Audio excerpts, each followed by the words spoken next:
ஓம்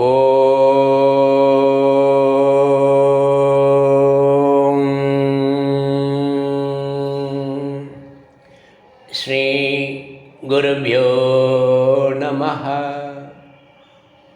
பகவான் ஸ்ரீ விஸ்வநாதர் அருளிய ஸ்ரீமத் விஸ்வ உபநிஷதம் பாகம் 3 போதனை எண் 622 மற்றும் 623. போதனை நாள் 17/12/1980 புதன்கிழமை. பணிவு, பொறுமை, ஸ்ரத்தை இவைகளை உடலாக ஆக்கிக்கொள்ள வேண்டும். அப்போதுதான் ஆன்மீகம் திடப்படும். எந்த குற்றமும் இல்லாதவனாக தான் காணப்பட வேண்டும் என்று இயல்பாக ஒருவனுக்கு ஆசை. அது சாத்தியமன்று. குற்றங்களும் குறைகளும் நிறைந்ததே வியஷ்டி. ஏற்றத்தாழ்வு இருக்கலாம் குற்றம் குறைகளில்.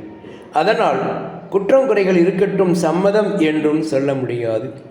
சதாச்சார நிஷ்டனாக இருந்து குரு சேவை முதலியன செய்து நான் அகங்காரி அல்லன், அகங்காரிக்கு சாட்சியே என்று அனுபவப்பட்டு பிறகு அந்த சாட்சி சர்வ சாட்சியே என்றும் அனுபவம் ஆகிவிட வேண்டும். பிறர் குற்றம் குறைகளை எடுத்துச் சொன்னால் நமக்கு நோவது பழக்கமாயுள்ளது. அந்த வாசனை அனுபவ முதிர்ச்சியில் ஒழிந்துவிடும். குணதோஷங்கள் அகங்காரிக்கை என்றும், மற்றவர் கிரிட்டிசைஸ் செய்யாமல் விடாது அகங்காரியை என்பதும் இயல்பு என்று கண்டு சாந்தி அடைவோம்.